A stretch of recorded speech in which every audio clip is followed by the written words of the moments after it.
Our next guest is a native of St. Mary, is the first in his family to graduate from a tertiary institution. Now, after surviving a car accident that left him with multiple injuries, he found the strength to persevere and make his dreams come true. Joining us this morning is forensic crime scene investigator, Detective Corporal Sean Thomas. Oh my God, I loved saying that. Forensic crime scene investigator. But the journey has been so long. Talk to us about, first of all, why did you want to become an investigative detective, forensic crime scene investigative detective corporal? Well, nice. It's a pleasure to have me here. It has been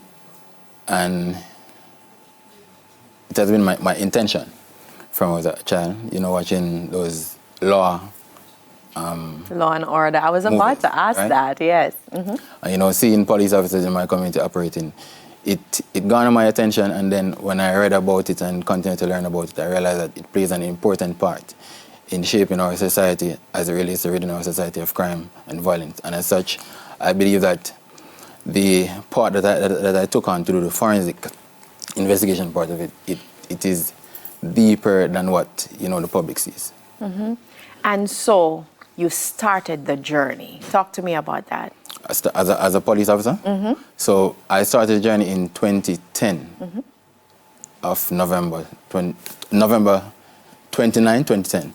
I started my journey. So I went to training, completed training, graduated, was posted in St. Ann, Ocho, to be exact. But I operated as a criminal investigator first, and then I transitioned into the forensic aspect of it. Okay, talk to me about some of the challenges that you faced when you just started. In the JCF? Mm-hmm.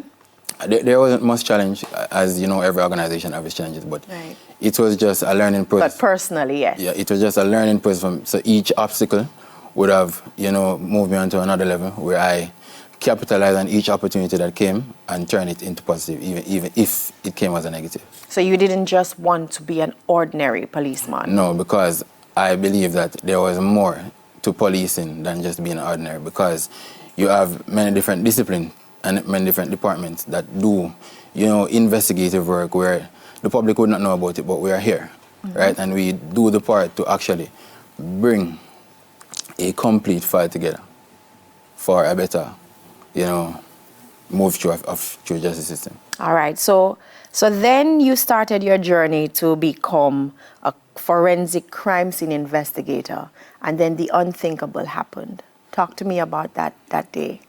So it was on October 22nd, 2023. I was on my way home. I think it was about 3:56 a.m. I was driving to Ocho's direction, where upon reaching Dunsriver Fall, I saw some bright lights coming my direction, but based on where the lights were coming from, I knew it was on my side, so I drift left. When I drift left, I felt something hit the vehicle. The vehicle flipped and then rolled and then stuck in a small gully. That's at Pearly Beach. But when it stuck, I said, and I hit out the glass, managed to came out. When I came out, I realized that my throat was slashed. Wow. My throat slashed, I realized blood was coming from it, so I kind of lock it. And then taste blood in my mouth, so I realized that my eye had chopped. But I managed to stay conscious for about maybe an hour until a friend of mine found me, and I was taken to the hospital, where upon reaching the hospital, I was told that I had a broken bone in my spine. Okay, now, but before that, you had already begun your studies. I had already begun my studies, so I was in my second year at the University of West Indies, pursuing a Master's of National Security and Strategic Studies, right? So the accident would have happened in October, which is my first semester, and I would have exam December. However, it didn't stop me from pursuing what I started. So just to be clear, yes, the accident happened in October. Yes. You have exams in December. Of the same 2020. But exams were on your mind. Exactly. You were in a hospital bed. Yes. So you were determined to write those exams. Yes. Talk to me about that. That is amazing. So I I was in coma like for about 3 to 4 days, but I got released like a couple of days after. So I went home. My mother, she was there with me right through my recovery. So during your recovery, Yes. you have a book and you study. I studied, and I was also doing my thesis in the utilization of forensic science in criminal investigation and strengthening of justice system. But weren't you in pain? I mean, it's so easy to get a sick certificate from the university to say, hey, I had this accident. I would probably want to just sit out the semester. All right. I'm going to say, well, being a part of JCF, it taught us time management and using time as an tool in upward mobility. So I had set out to complete the University of West Indies 2024 in November. Now, I didn't want the time to pass because I would have missed graduating with the persons that I studied. And there's a group of us, of 5, that we sat at the back of the class. So we call ourselves the back of the class group. So I didn't want to miss out graduating with them. So even though I was in so much pain and discomfort and barely could move, it didn't affect the site I set on completing. And as such, I did what I had to do. And even my first exam after the accident, I remember being in the exam and blanked out. And the only thing I could do was rest my head on the desk and say, Lord help me. And then I started writing and it started to flow. Oh, wow. Oh, wow. But did it take an emotional toll on you, or were you able to just suppress everything and just move forward? All right. The emotional toll would come along when I find myself alone. But once I have a person around, because you want to be strong. You want to be that person. To say that, imagine, Sean went through that, but he's still strong and up, happy, and doing what he's supposed to do. All right. So, first exam, blank out. Yeah. You eventually got the courage to continue. And then talk to me about, just take me through after you got your results and you graduated.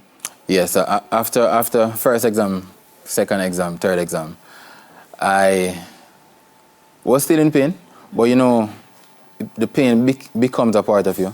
So you're living with the pain. So it's like the pain is one side, but you're actually doing what you're supposed to do so others can look on and use you as an inspiration or motivation. But even in my earlier life, I would have